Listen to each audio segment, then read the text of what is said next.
Tune in to the End FGM live show from Monday to Friday at 5:30 p.m. East African Time. Find and follow us on Facebook, Twitter, and Instagram at End FGM Live. Reach out to us for inquiries, to report a case, or to support the show on WhatsApp +254 73 400 7674.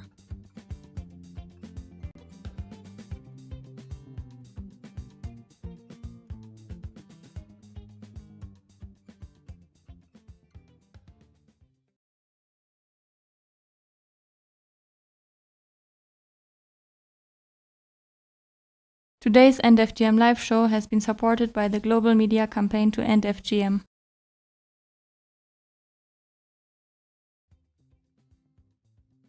All right, welcome to the End FGM live show. My name is Jeremiah Kipainoyi, and we are very happy to be able to host you today. Once again, karibu sana to this show. We really do appreciate having you here. Remember that today is another Blessed Friday that we'll be hosting guests. It's a special show, actually, because we'll be hosting guests from World Vision as well as from Action Aid, and we'll be talking about what they've been doing to end FGM in the counties within which they operate. So we're still trying to connect to them, but when you're able to, please let's have this conversation forthright, because it's a very important conversation. They've been working for many years here in Kenya. What have these organizations been able to achieve over time? Asante sana for joining us. Just know that we are live on Facebook, on Twitter, as well as on YouTube. And over time, we will be talking about issues regarding COVID-19 and FGM in general as we start off. Remember that 21% of women and girls here in Kenya have been cut. That means that out of every 5 girls or women, 1 is cut. A number that is actually quite high. It's talking about national statistics. Some counties and communities are also recorded to be as high as 90%. So you can imagine 9 out of every 10 women and girls have been cut in those counties. So we're talking about an issue that actually depends on what decisions we will make at this time on whether or not actually the president's directive, probably the promise to end FGM by 2022 will be achieved. So welcoming very soon are our guests. Today we'll have Agnes Kola from Action Aid International, as well as George Ndongo from World Vision. We'll just take a small breather as we add our guests, and as we do that, please remember, leave a comment, let me know where you're watching from, and we will definitely read them as they come. This is the End FGM Live, produced by Tony Mwebia and Antonia Sofia, as well as Sonyanga Ole Ngai. So Sonyanga Webblend for those who've looked at the posters today. Short break. We'll be back in a moment. This is the End FGM Live show.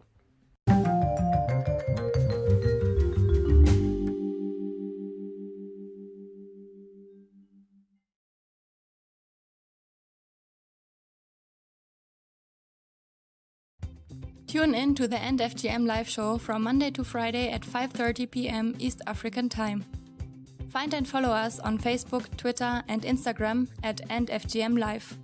Reach out to us for inquiries, to report a case, or to support the show on WhatsApp +254 73 400 7674.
to the End FGM live show from Monday to Friday at 5:30 p.m. East African Time. Find and follow us on Facebook, Twitter, and Instagram at End FGM Live. Reach out to us for inquiries, to report a case, or to support the show on WhatsApp +254 73 400 7674.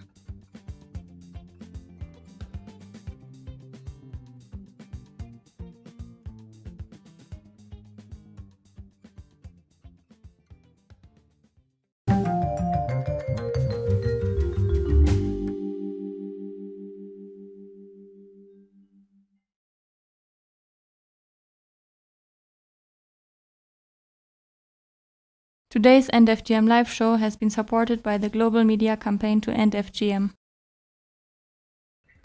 All right, welcome back to the End FGM live show. This is Jeremiah Kipainoi, and today we have two guests. One, Agnes Kola from the National Coordinator Women Rights in Action Aid International here in Kenya, as well as George Ndungu, who is from the World Vision, is going to tell us his role as well. But karibu sana, we really do appreciate having you.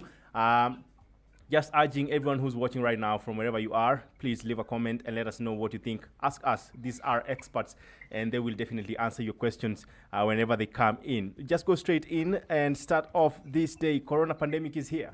Karibu sana, George, as well as Agnes. We do appreciate having you on this show. Just starting off, World Vision as well as Action Aid have been in this country for quite some time. And we have seen on media houses, of course, coverages. We've seen on social media. We've also seen on pamphlets, because some of us were actually raised. Some of our producers here were actually raised and supported by Action Aid at some point. And we are speaking about many, many years working with communities here in Africa. COVID-19 is here, and lots of things have had to change, we would say even dramatically, because interventions on how to reach people at this time, curfews, as well as social distancing has, of course, affected many people and how they're working. How has it affected your work, and how is it different from what you've been doing over the years? Starting off from George. So thank you very much. These are interesting times that actually calls for innovative ways of addressing issues of FGM that leads to child marriage. As you have alluded earlier, we have government directives that we have to observe right now, including social distancing, washing your hands, and ensuring even you reduce your travels from your respective counties of your residence, or moving from homes that has been restricted. And, as a way of addressing FGM, it involves a lot of interaction with the community, because it's an issue of social norm. So we have we had to become innovative in terms of how we are going to carry activities in the community. And one of the innovative ways that we have come up with is using social media and using specific radio shows where even some conversations can be recorded at the radio show, and then they are taken to the community where they can listen, interrogate, so that next time when an expert or an elder or a associated agent goes to the radio station, can be able to answer to some of the queries that have been raised in the radio through the community engagement at the local level. All right. Over and above that, we have had to integrate COVID issues so that at least we are not appearing, we're just addressing the FGM, whereas the thing that is affecting the community right now regard COVID-19. So we have integrated them as well. All right. Yeah. All right. Thanks a lot for that. I know that you are working in different counties here, and latest among them is actually West Pokot, which we're going to come to talk about a little bit later. But you also have counties like Kajiado, where there is a spike in the numbers as well of cutting in that region as well. But let's just go to Agnes. Your organization has been working here for quite some time. So you're actually working in Georgia's organizations as well. So,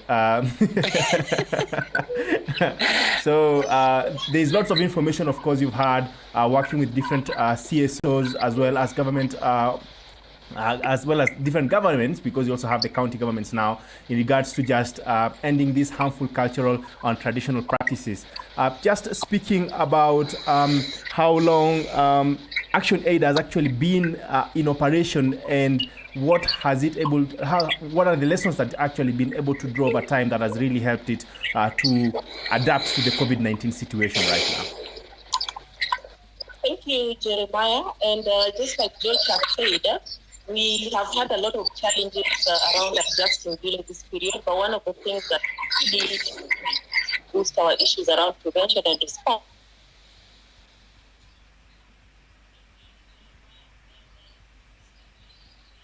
incidents, but at the same time, give community. In terms of what Action Aid has done. All right, sorry, we are having a little bit of a challenge hearing you, so I'm sorry for that. If maybe you could just bring it closer to you, or probably hold it on your hand. Sorry for that. Okay. Is that? Yeah, that's a little bit better. Yes. So you've mentioned that Action Aid is built for quite some time. Yes, Action Aid has been in Kenya since 1970. And the issues around FGM,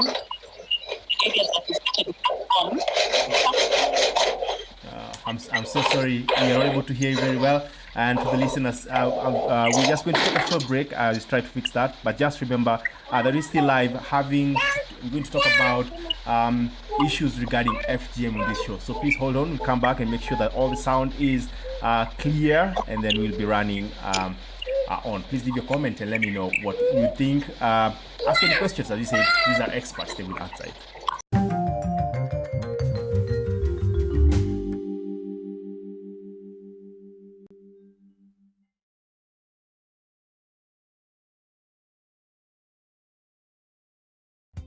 Tune in to the End FGM live show from Monday to Friday at 5:30 p.m. East African Time.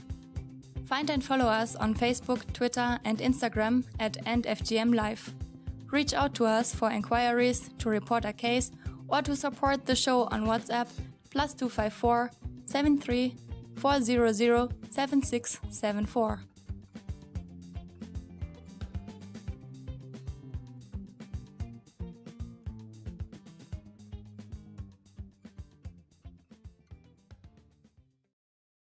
Today's End FGM live show has been supported by the global media campaign to end FGM.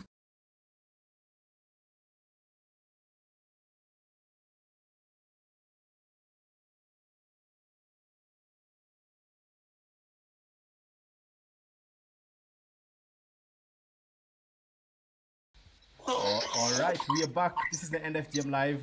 Sorry for that small hitch. We are back now, ready to have this conversation in regards to ending FGM, organizations that actually work in a national scale.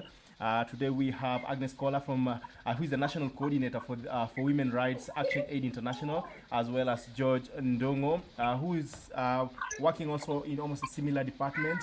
Met George in many occasions, but mostly in the FGM field. So he let us know exactly that is his focus on the End FGM campaign, or there are other issues. So welcome to the End FGM live show once again. Please remember to leave your comments in the chat boxes, and we'll surely try our best to stream them live. Now bringing you to the screen are our guests, and we had already started this conversation. What are these organizations doing, having had lots of experience working in this country for many years? Karibu sana. And just going straight to you, Agnes, you were speaking about your organization, Action Aid. Sorry about the noise. I was saying earlier that Action Aid has worked in Kenya since 1972, and earlier on we had programs that were looking at direct service delivery, but based on lessons that we have had over the years, we have now transited into working more around building communities' abilities to be able to cope with the issues that we have. So FGM is one of the issues that we have prioritized as a country, and we are working around. And our approach is that we work with the women and girls who are affected by FGM for them to be able to build solidarity and support around the issue.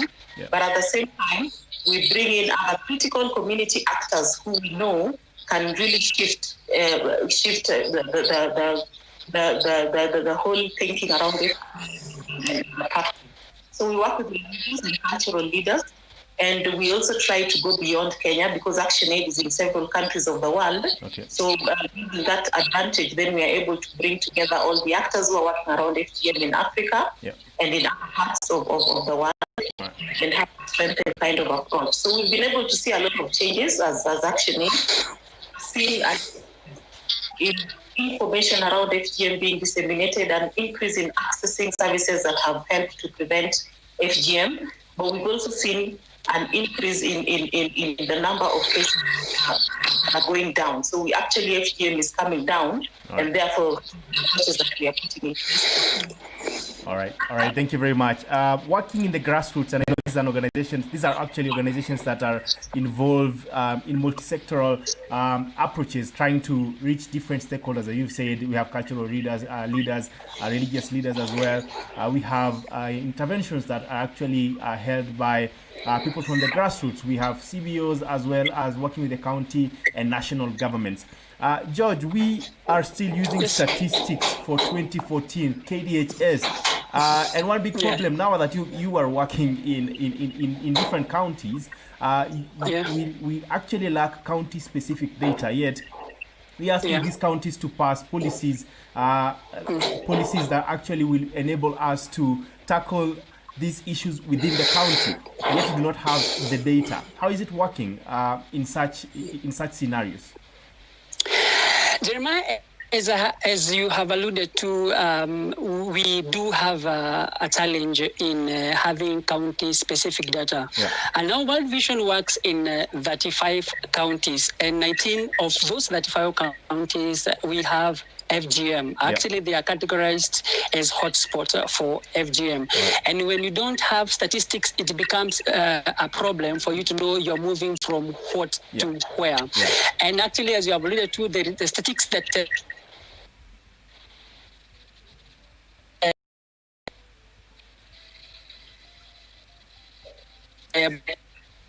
Sorry, we are losing you a little bit, George. Can you hear us? Most of the stakeholders have been. Can you hear us, George? Upon is a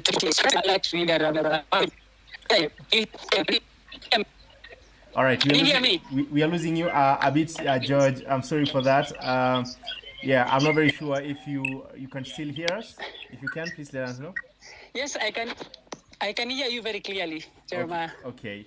All right. So can you hear me? Yes, you're now clear. Can you hear me now? Yes, you're now clear. All right. Okay. We lost you Thank you very much. At the beginning, actually.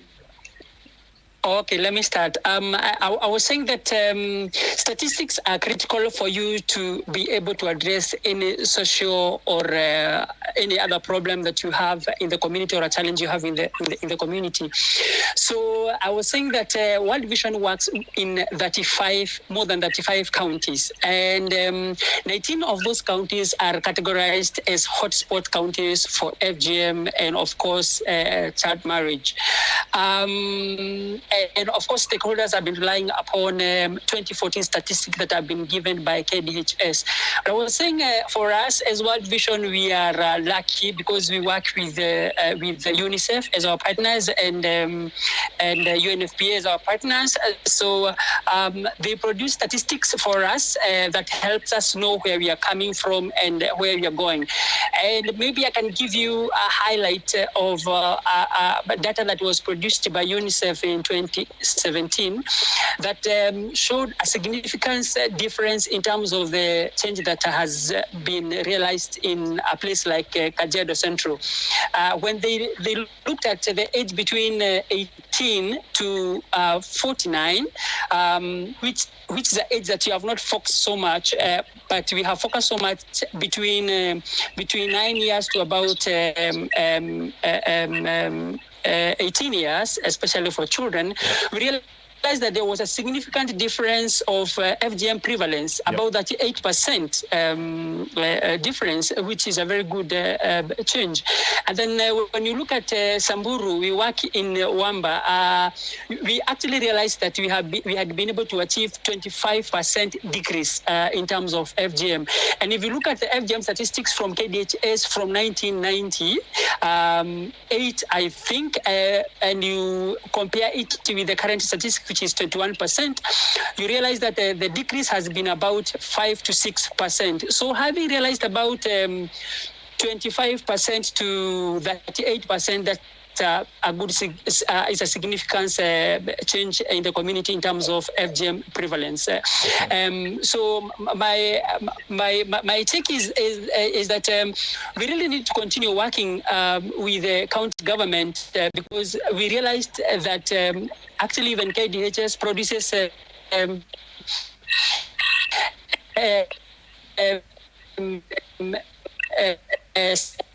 all right. Statistics that are community that county. For example, if you have some Rendile and Samburu who are living in Marsabit, when they do their statistics, you will not know what percentage of Samburu, which percentage of Rendile you are going to have in that county, and then when you lump that together, what will be the average statistics for that county? Yeah.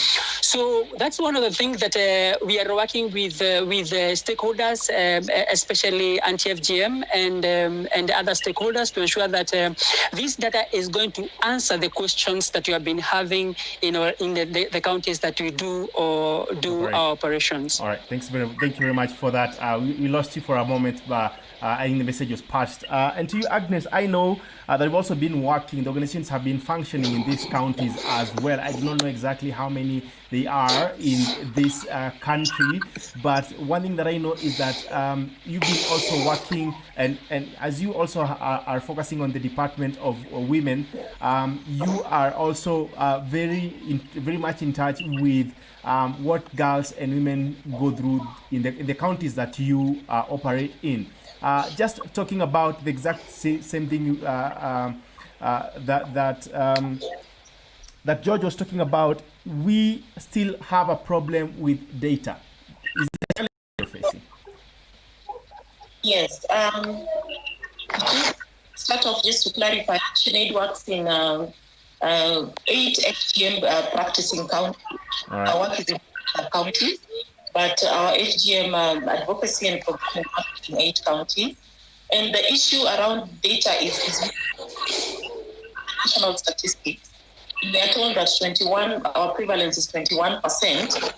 In pockets of this country, for example, if you say Garissa, you would find that prevalence to be almost 100%. So there is a danger in relying on the national or the average statistics, because the realities of the issues in each of those communities is different. So it's easier if you're working within those areas to be able to look at what exactly is going on and how communities, because you can get a lot of falsehood that would then change the way you get to such communities. So data is a critical issue. All right. Thank you very much. Still having a little bit of a challenge with the sound, but I'm sure we'll be able to manage with that. Thank you very much for holding on. We do appreciate having you. Just going back to you, George. Yes. Just talking about the COVID-19 situation, and I'm just going to ask you this question as it is. Activists have to speak out before organizations like ActionAid are actually seen to speak out. ActionAid as well as World Vision are actually seen to speak out in regards to blowing up of cases in areas. For example, let's just talk about West Pokot, because that's a recent case where we were receiving of cases as high as 200 in one ward, where we still ask ourselves, what are the organizations in this place doing to just make sure that these cases actually do not skyrocket at these times? Yeah. So thank you, Jeremiah. World Vision is an organization that really values working with the community and even the local social change agents. And most of the time, we actually build the capacity of the local CBOs and even the local agent so that they can be able to identify issues that are happening in the community and flag them out. Yeah. So to begin with, we really appreciate this wonderful lady who blew out the case. And actually, when she blew out that case, we were also put in the loop because we have worked her and built her capacity, especially on issues of community change. So when we see the community themselves, for us, it's about the community themselves flagging out issues that are happening in the community so that we can lay those issues to the government to respond. Actually, Jeremiah, the role of eradicating or addressing FGM to ensure all girls and women are able to achieve their aspirations lays squarely on the government. As World Vision, we only come to assist the government. Right. So actually, it should be the government or the chiefs in the local area who should be saying, I'm being overwhelmed by the cases of FGM in our community rather than the community agent. But we value that because now they hold the duty bearers into account to show cause why such cases are happening, whereas the government, through the president, has committed to end FGM by 2022. Yeah. So we cannot appreciate or condone such kind of things happening in the community. All right. I just go straight to Agnes and ask the same question. We have had issues where we basically depend on people who will come out and risk their lives and say, all right, there is an escalation of FGM cases in my area, and I'm hopeless and I'm helpless. Yet organizations like yours are working in those regions as well. Why is that? Why is that the case? And what are the challenges basically that we don't hear first from the organizations? We only hear from the activists. I think that's a good question. For us as ActionAid, our approach has been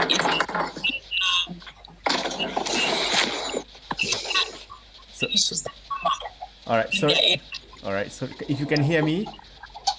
Yes, I can hear you. All right. Can you? Yes, I can hear you, but you are disappearing a little bit.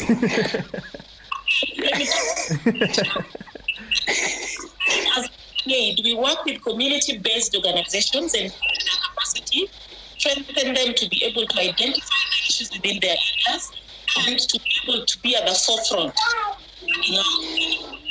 That may be there. In the case of West as an example, the lady Domtila who brought out these issues going to West Court is an activist. Now, the work of ActionAid in West Court is in a place called Kongelai. Apparently, Kongelai has not posted this number of cases that we are seeing. Our approaches that we've been using in that area have worked to help community to be more vigilant and get out. It doesn't stop us from going out of the cases that are going on. So we are part of the group that is supporting the ongoing caravan and the awareness that is happening. Whereas George says, all of NGOs is to complement government efforts. Ideally, it is the government that should put measures and mechanisms to ensure that no FGM is a violation of rights. So we still have enforcement in this country because we have good policies, yes, and we even have structures in places of FGM going on. So the government ideally should be able to be more accountable in delivering services that will help to reduce FGM. The government, back to it. Thank you very much. We'll just take a short break, come back, and we'll talk about still these counties during COVID-19. Stay tuned. Leave your comments. As you can see now, we are streaming on the screen, and also read your questions as some of them are already coming my way. This is the End FGM Live, and my name is Jeremiah Kipainoi. This show is produced by Tony Mwebia, Antonia Sophia, as well as Sonia Ngaweblen.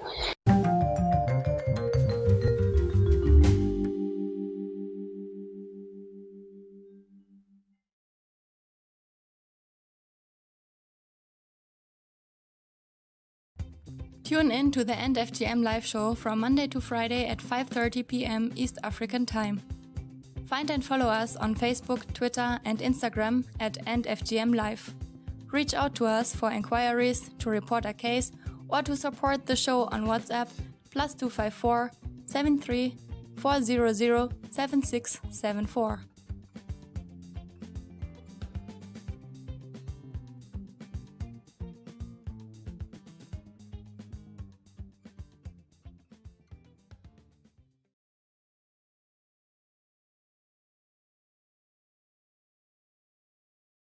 Today's End FGM live show has been supported by the global media campaign to end FGM.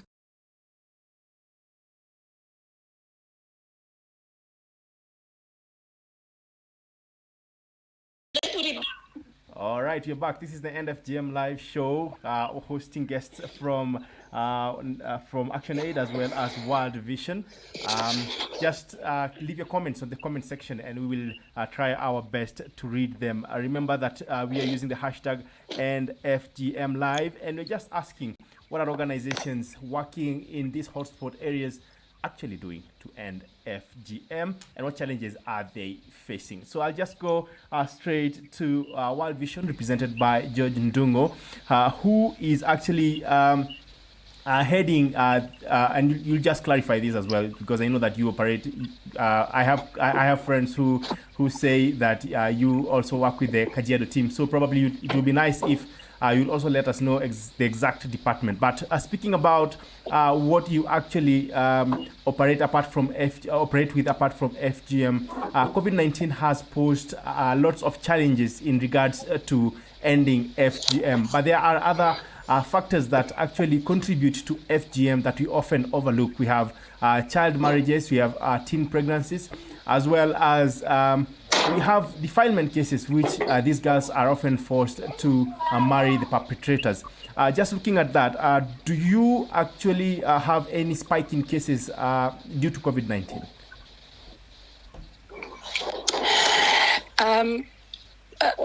When in a cultural settings, Jeremiah, when the community feel that they have been pigeonholed for a long time and they get a point where they can pop out, they would definitely pop out. The areas where we have had spiking of cases of FGM are areas that World Vision has not been able to reach, and there are actually the project that's going to target those areas started late last year. Yeah. And we are also partnering with UNICEF to go into those areas. So those are the areas that have not been probably. All right. We're still trying to reconnect to George. Reached back. Yeah. Yeah, we're trying to reach out to you, George. If you can hear, go on. Yes, I can. Am I audible now? Yes, you are. Am I audible? Yeah. Okay.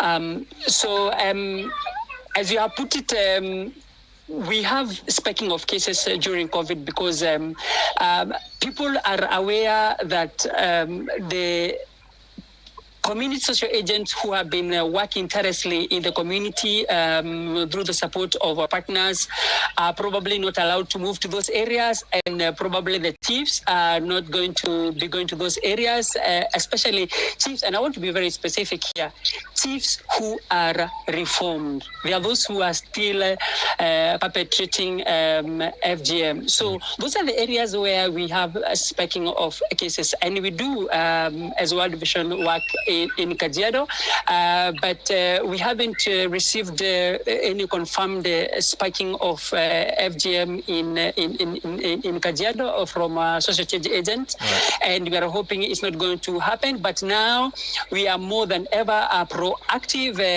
taking advantage of available platforms to ensure that the communication and strengthening of the community surveillance system is strong more than ever, so that we don't have such kind of cases. George, I'll cut you short. The issue. Mm-hmm. Sorry. Yeah. Let me just cut you short, because I was speaking to actually someone from the community in the Namanga region, and they were speaking to me about their worries that actually they are thinking that the girls will hardly be able to go back to school. What's the situation in that area, especially in the area where World Vision is actually working? in the Kajiado region?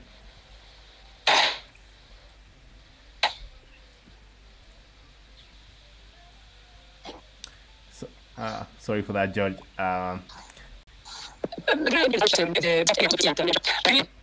Can you hear me? All right, start off again. Am I? Now it's good. Okay. I think it's the connection. I was saying that, okay, I'm audible now. Yes. Oh, thank you. Thank you, Jeremiah. I'm saying that the challenge that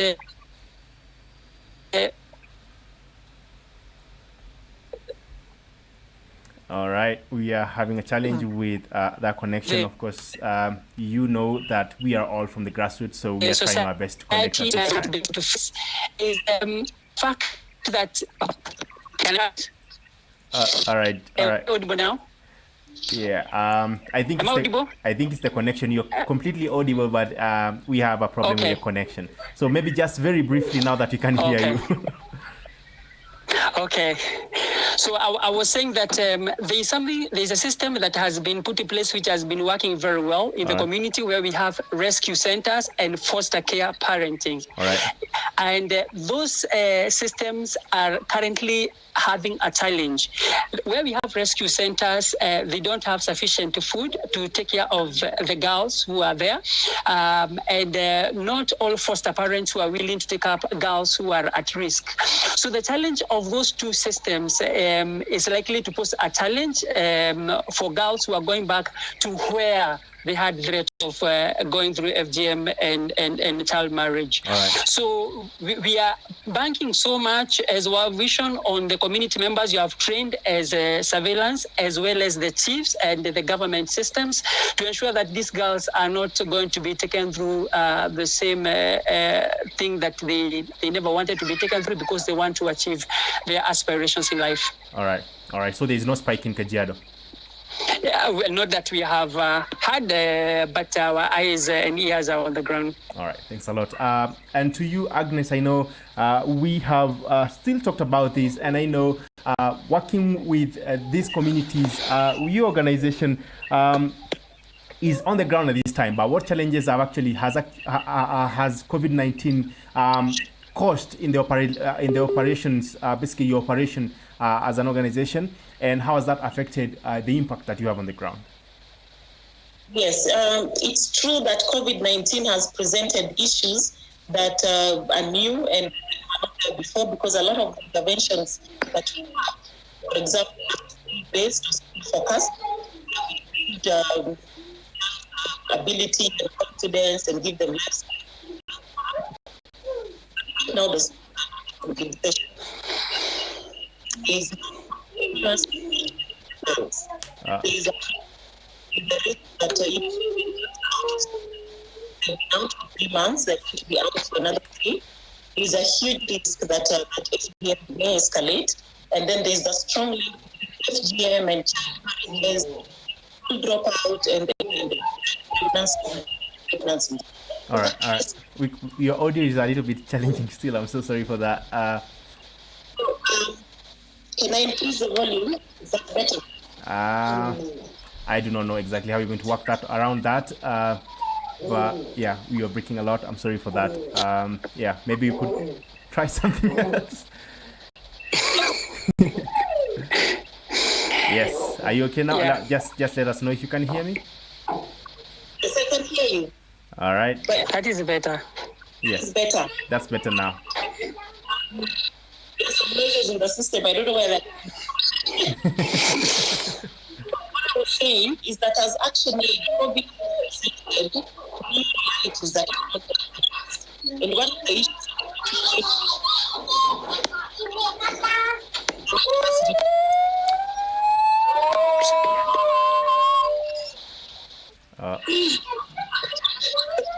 all right, we have a challenge in our audio, but still working towards that. So sorry for that. Of course, we always are trying our best to basically make this show go on. So we'll still work on that and come back. Yeah. Maybe Jeremiah, as she comes in, I could say something. I just realized there's something I didn't talk about, the relationship. If you look at Narok, Narok scores about 78% in terms of prevalence of FGM. Yeah, that's the Maasai community. Yes, there's a Maasai community. Yeah. And if you look at the teenage pregnancy, Narok scores 40%. That's the highest in the country, right?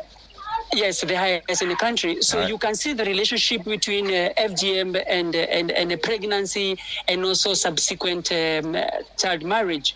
So FGM is a composite. It's not a single thing. That's how I look at it. I look at it as a composite subject within the community, where it includes several other aspects that affect girl child and women. All right. Yeah. All right, very important point. I'll just go straight to our social media platforms as we look on to still have a better connection. We have different questions here, and I'll still pose this to Agnes. So I don't know if you're going to note this down, but we are getting a question from Pauline Atieno who says FGM has been outlawed, yet we are not hearing of arrests and conviction of the perpetrators. Why and what should be done to totally end FGM? I'll just talk about the balancing between the law as well as community interventions. So I think I'll let you, Agnes, answer that once we are ready. But I'll just read the comments as they are coming in. I see Lilian Balanga says, "Hi Agnes, how are you building partnership synergies in the counties you are working in?" So I think you now have two questions. So probably just go straight to answering the first one. Yes, we are having issues with FGM as we look at that.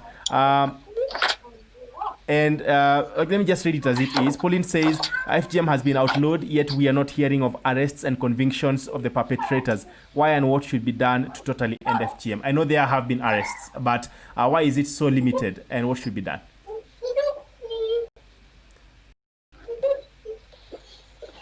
Thanks, Jeremiah. I hope you'll be able to listen to Kayla.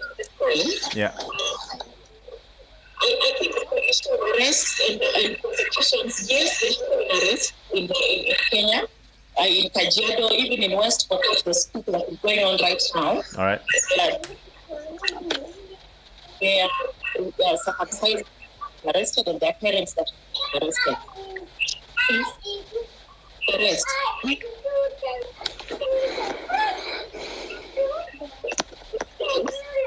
Sorry. Yeah, we still have the challenge. I think we should just take a short break, try fix that, and come back. All right? I can hear some, there's some children in the background. I don't know where they're coming from your end. So maybe you put mute when they're speaking. All right. Yeah, that I think we'll go to George because I think it's silent on my side. Yeah, but we just take a short break. We'll come back and we'll have fix that.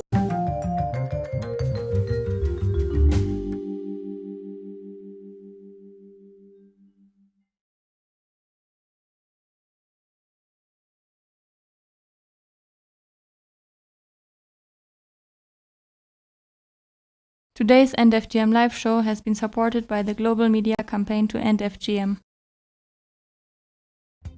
Tune in to the End FGM live show from Monday to Friday at 5:30 p.m. East African Time. Find and follow us on Facebook, Twitter, and Instagram at End FGM Live. Reach out to us for inquiries, to report a case, or to support the show on WhatsApp +254 73 400 7674.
Today's End FGM live show has been supported by the global media campaign to end FGM. All right, we are back. This is the End FGM Live. Super glad that we are here today with guests from Action Aid as well as World Vision. Just bringing them to the screen. We will still be talking about FGM in the counties within which they operate. There are a few questions that you asked on social media, so just going to put them out to them so that we are able to have this discussion. And as you can see on the screen, we already have our guests. We have Agnes Kola, who is the National Coordinator Women Rights in Action Aid International here in Kenya, as well as George Ndungo, who works with World Vision and basically works with children and mostly towards ending FGM. So karibu sana to this show. Once again, really appreciate. Sorry for the challenges. We still strive to have this conversation through because it's very, very important. Paulina Tieno says FGM has been outlawed, yet we are still hearing of we are not hearing of arrests and convictions of the perpetrators. Why and what should be done to totally end FGM? Of course, you are talking about arrests that were made. So just a very brief answer, Agnes, to that. Thank you, Jeremiah. I was saying earlier that we've had arrests and prosecutions that have happened in the country in a number of places, including West Pokot, where we've had a scoop going on for the last 1 week. I think the area that needs to be strengthened is around what therefore happens after the arrest and when the process of prosecution goes on. Because I think where we have a challenge is that we are not seeing the cases going full breadth, where we are able to see total access to justice. Because what has been going on is that communities have devised other methods and ways of having, some kind of local arrangements where they take out the case and agree amongst themselves, and therefore the girl does not receive the kind of justice that she requires. So for us, what we're saying is that we still need to continue and ensure that communities realize that, fine, we are working through a process of changing behavior and culture, but the issue of the law that is supreme, and the law is there, and it has to be obeyed. There was by Lillian about partnerships or synergies that Action Aid is building. I think the partnerships that we have are at different levels. At the local level, we primarily work with the community-based organizations. And at the county level, we have other vehicles that are very, very important for us to be able to have the discussions or strengthen advocacy around ending FGM. One of those so the GBG working groups that are there within the counties. And of course, at the national level, we have the anti-FGM board and other national actors who then can help to bring the actions that are coming from the ground and be able to bring synergies at that national level. So it's a link that goes all the way, including at the East Africa level and beyond. All right, talking about human rights and women's rights in general, still have follow-up questions. How are you partnering with people like first ladies in the county governments? Because what you usually see is first ladies stand up for women as well.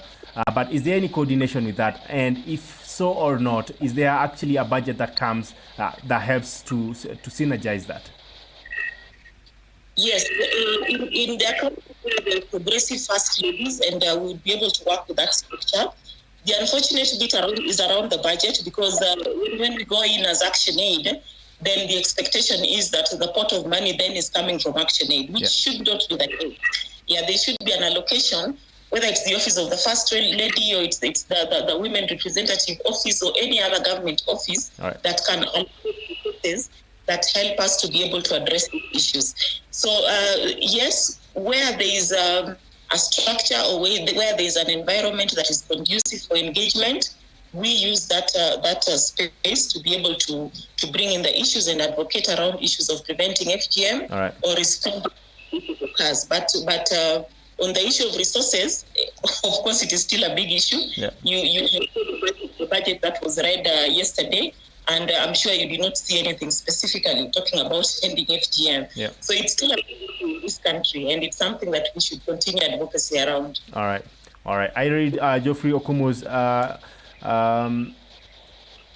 I read Geoffrey Okumu's comments as well. He says, I was privileged to see some of the questions asked during the KDHS, and I think something must be done to design cultural, sensitive, and respectful questions. People should feel comfortable to respond to these questions. Keep the comments coming. We will be able to read them as we go on. And to you, George, I know it's quite dark in your side. I'm really sorry for that. We actually... I'm wondering which part of this country are you at if you are here. But when you speak about just the impact that we actually have in regards to ending FGM in the places within which we operate in, we look at the difficulty sometimes in ways we are coordinating with people. Looking at Nyumba Kumi, for example, looking at chiefs from the ground level, looking at the children departments at the county levels. How are we coordinating as with the organization World Vision? How is it working with all these stakeholders that are in charge of protecting these girls and children, at this time, especially of COVID-19? All right, we are muted. Please unmute.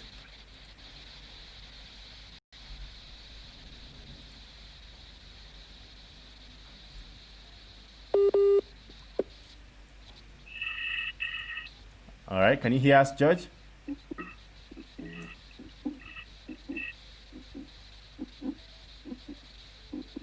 All right, you're having a small challenge. Okay, can you hear us, George, now? Yes, am I audible now? Yes, you are audible now. Thank you very much, Jeremiah.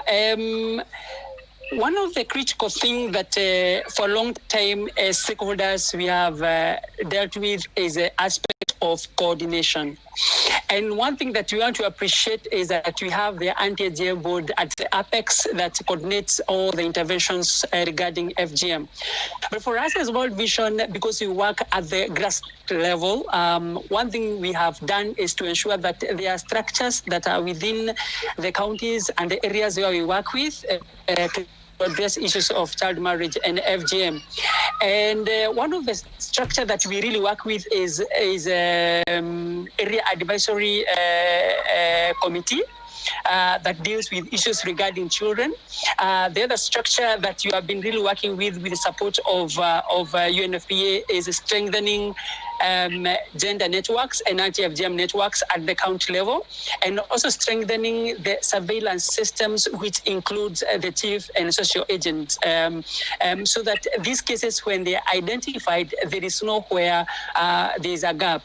The other structure that we have really tried to work with is the court users committee that looks at cases that are stuck and trying to see how we can unlock them. Right. We have really tried to build a partnership even with the ODPP and even the judiciary, where we even organize caravans into the community to go and talk with the community when they report cases. Some of the cases, they are advised on the spot what to do, right, and which kind of steps to take, and where they are stuck, they are advised on what to do exactly. Right. So during COVID-19, during COVID-19, yeah, there of course are interventions that different organizations are taking, and you are talking about, yes, strengthening these entities like Nyumba Kumi, yes, or whichever you mentioned. How are you working towards that at this time? Now, what we have done is that we have created platforms through social media, especially those social agent and community structures whose members have Android phone. We create a WhatsApp group where we are able to discuss issues that are coming up and which kind of steps are being taken, which kind of gaps are available. And the other option that we have explored is having teleconferencing, where you can just bring the concerned parties together and have a discussion through the phone. The other thing is just bringing few people together, especially where we have issues that are happening, where we have cases that have been reported and cases reported and there's no action that are being taken. We are able to bring those stakeholders together to have a discussion at a single room and come up with the actions that you can be able to front for further steps to be taken. All right. Just still on that, and if you would be able to answer this very briefly, in Yes. areas, for example, where I know Action Aid works in Kajiado, in some parts of Kajiado, as well as West Pokot, that's a recent one we had, as well as Narok, where we actually met for the first time. We know that connection, internet connection, even radio signals sometimes are difficult to come by at these in these areas, and communication is hard to reach. Basically, it's very difficult to report cases. How are you making sure that you actually get up to date information on what is happening in your area of operation? Thank you very much, Jeremiah. That is very key, and it's a true reflection of where actually we work from. We work from. There are some areas where even getting a single bar of network is a challenge. It's difficult to get. So with such kind of social change agents who are working within those areas, we are supporting them to come to a place where we can have those discussions together, so that we are addressing the issue of communication. All right. Thanks a lot for that. To Agnes, I'm sorry, we have to go quite fast on this. Talking about human rights and the ability to communicate at this time. You work in that specific, you actually lead in this country, that specific department, women rights here in Kenya. Of course, that doesn't just revolve around FGM alone. We have gender-based violence coming in that case. And I know other organizations that have taken up just defending women, for example, things like organizations like FIDA, which stand out for them in regards to just the law. But what exactly are you doing at this time in your organizations, just to make sure that the girls, the women that actually are at risk of facing violations are protected at this time? Yeah. Thank you, Jeremiah, for that question. During COVID, things have changed and things we can't do business as usual. The things that we have maintained is our work on all other forms of violence. FGM is one of the big areas of violence that are there in this country, but we have violence, have other forms of gender-based violence, including intimate partner violence, and other issues that people face at this point in time. Yeah. And these issues, when people are being at home, the home does not necessarily become a safe space. So we've seen the homes not becoming safe spaces, and therefore there's an escalation of gender-based violence. Right. As Action, we have creatively continued to use our SMS platform. We have an SMS platform that is short code 21094. And it's a very critical place that we use to monitor and respond to any incident of violence. That's 21094. 1094. So it's a powerful tool because reports can be made in secret. Because of the issues around network and connectivity, the delay in that report. But ultimately, when the report is made, we have a system we are able to respond to those issues and we link them to the government standard operating procedure. So that is one thing that has helped us to communicate with community, because apart from SMS is information and SMS they can they want related to addressing issues of.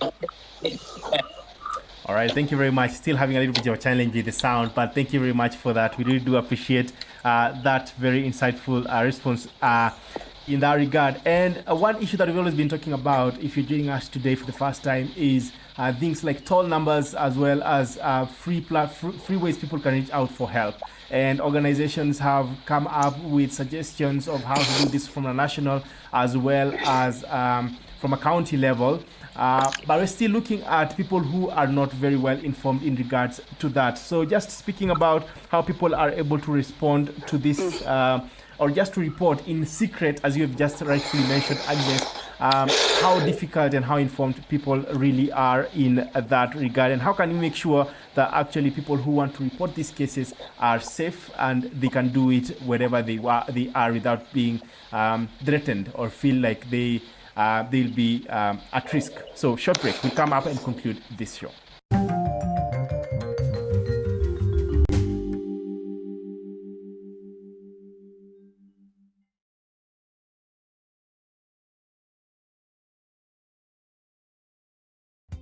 Tune in to the End FGM live show from Monday to Friday at 5:30 p.m. East African Time.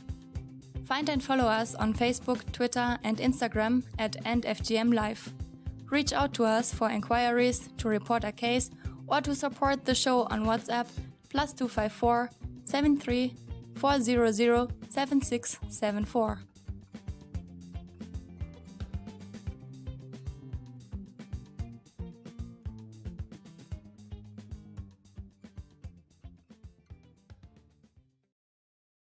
Today's End FGM live show has been supported by the global media campaign to end FGM.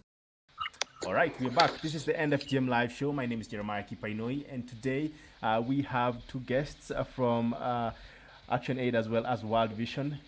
Please help me welcome Agnes Kola as well as George Ndungo, who are both joining us from different places. And today we're just talking about what those two organizations are doing to end FGM or prevent gender-based violence at this time. We've been talking about modes of communication, how they are working with governments, and the challenges that they are facing, which you've mentioned quite a number in that case. So heading on straight to this conversation, and I'll just go to Agnes because she was talking about how to basically reach out to them, and she mentioned a free number 21094 21094 as a way you can report such gender-based violence cases that happen in secret. So let's just go back to that, Agnes.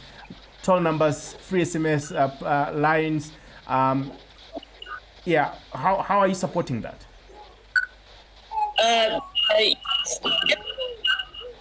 If you want to clarify, there's somebody who needs to make a 94, then it will guide you until you get support.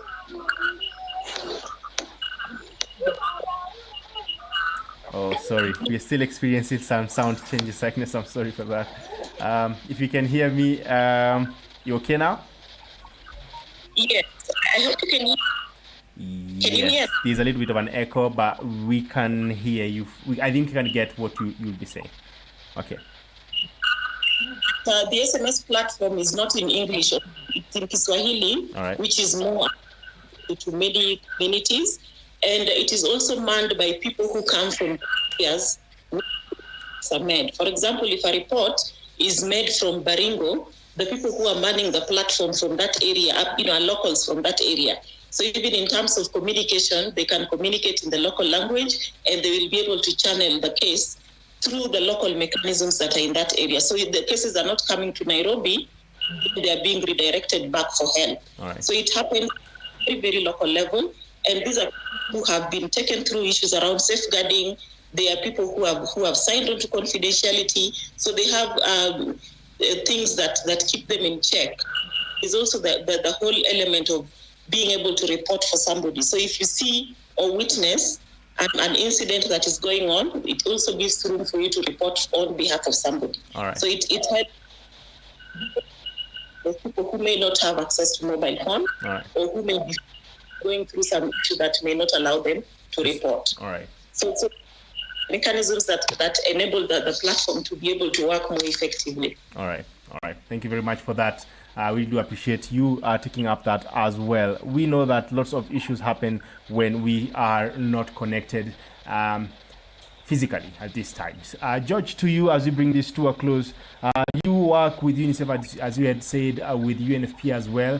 And that means that you are representative. You are actually a representative in the activities that you partner in the joint program. But when you speak about what interventions really are, how easy is it to adjust? Because now we're looking at it as a common Mwananchi, you're asking yourself, this organization is here, we are sleeping hungry. But I'm just thinking about how flexible are interventions during such hard times like this period of COVID-19. Are you really able to support communities with the needs that they have right now, emerging problems due to COVID-19? Or you still run the programs as they were in the beginning? Yeah, please unmute, Judge. Thank you very much, Jeremiah. And I think that's a very critical question because I think COVID might be here for a long time and we might face another disaster that will require us to be innovative and continuously look at how to implement the activities. I want to confirm that with our partners such as UNICEF and UNFPA and others, we appreciate the fact that they give you the opportunity to be as innovative as you can, because it will be difficult for you to go into the community and tell them and start conducting a dialogue on ending FGM, and probably that person is actually hungry or doesn't know where to get the next meal. So those are the dynamics currently that we have been discussing with our partners, including provision of possible PPEs like nose masks and water and hand washing facilities where the children and the parents can be able to go and ensure that they observe the hygiene. So we are dynamic as it can be, so that at least the community appreciate the role that we are playing, because if there is one thing as World Vision and partners we do focus on is to be appreciated and accepted in the community for the change to happen. Yeah.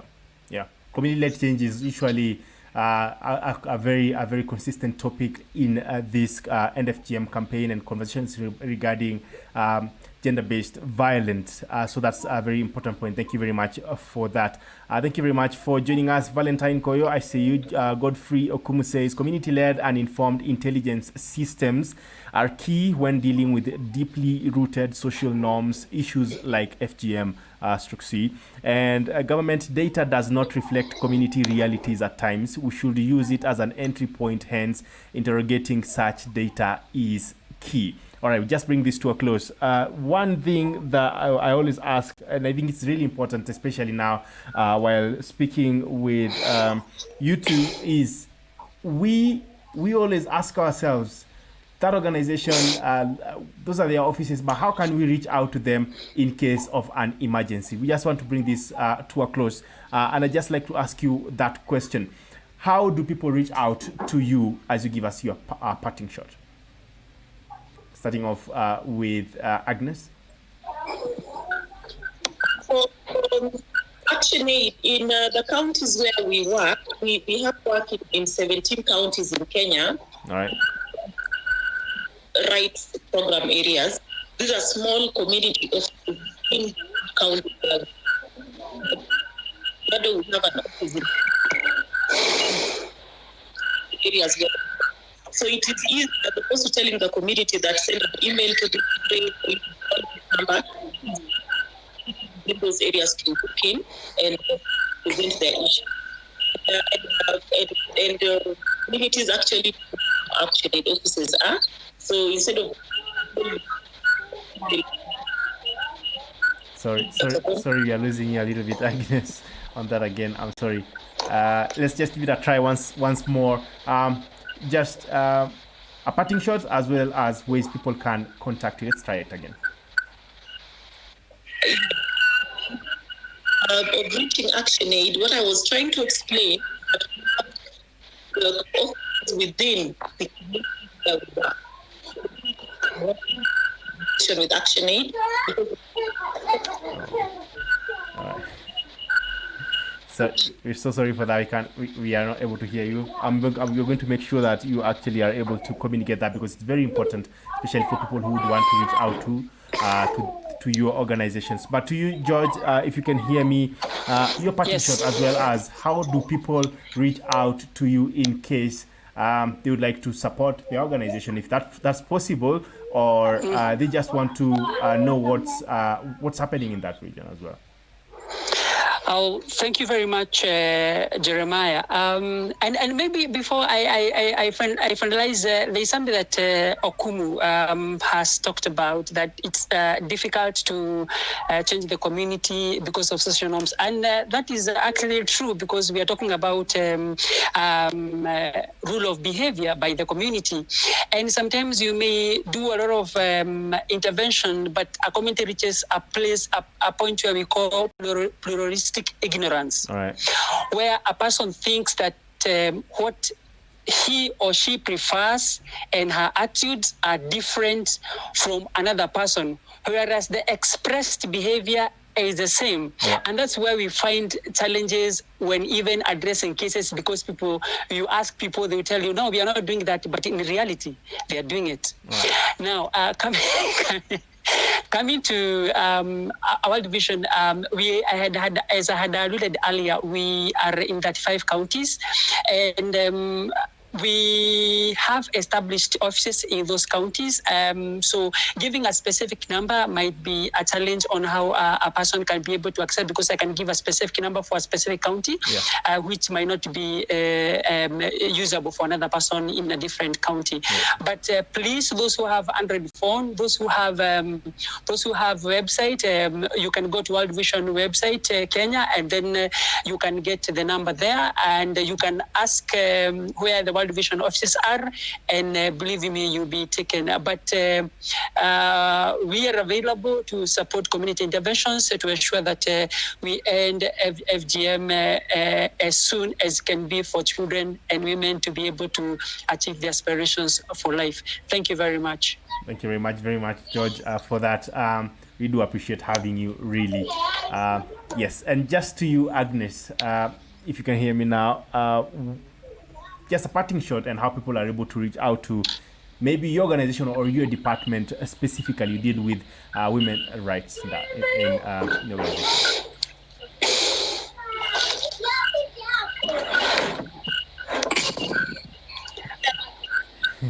Maybe, George, you could mute yours and then you try Agnes. Yes. All right. Yeah. So thanks. I was just trying to explain earlier that ActionAid has what we call local rights program areas. These are small offices within where we work across all 17 counties. And that is the best way that communities can be able to reach us, because they can walk into those offices and they can get the kind of support that they need. And in each of those spaces, we have the different kinds of skill sets that can be able to support communities, including some able to understand issues around women's rights. Yeah. And in closing, I want to say is that FGM is a violation of the rights of women and girls, and we should all strongly reject FGM, because we've seen a trend where you know, different quarters could be able to reject and say FGM, but there's always backlash coming from some areas of the community. Yeah. So what we need to pool our resources and pool our efforts and work with communities, work with the government, work with everyone to be able to end FGM, because the bottom line is it is a violation and we cannot compromise on that, and we cannot sit back and not do something about it. So that's what I would say. Thank you. Thanks a lot. How do people reach out to your organization? Is there like a specific contact or maybe the social media platforms that are? 17 offices, we have 17 different kinds of contacts. Yeah. So we can't have a specific number, but of course, if you're tech savvy, you can always get ActionAid through our website www.actionaid.org. All right. And then to get all kinds of support. But for communities, it is easier to walk into one of the offices of ActionAid and you will be supported at that point. All right. Thank you very much. We do appreciate having you, and as well as holding on despite challenges that we had in this broadcast. But thank you very much. Lots of feedback coming in. Just saying thank you very much for joining us today. This is the End FGM Live.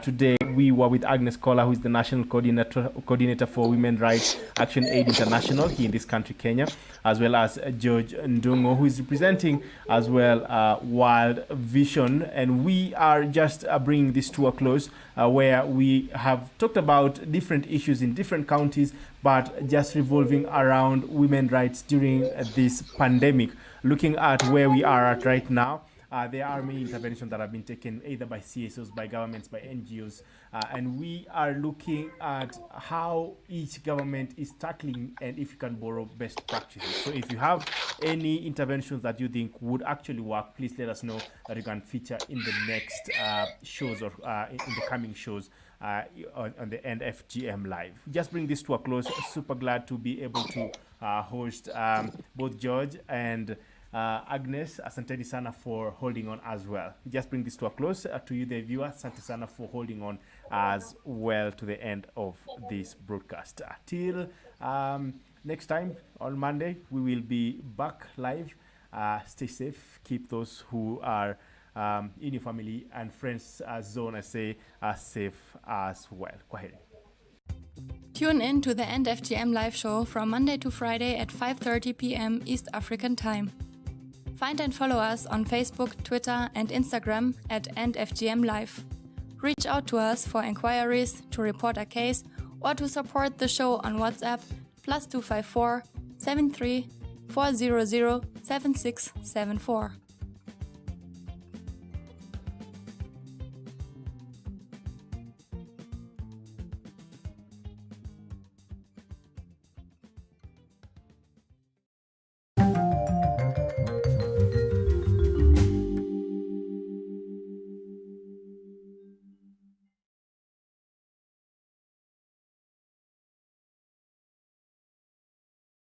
Today's End FGM live show has been supported by the global media campaign to end FGM.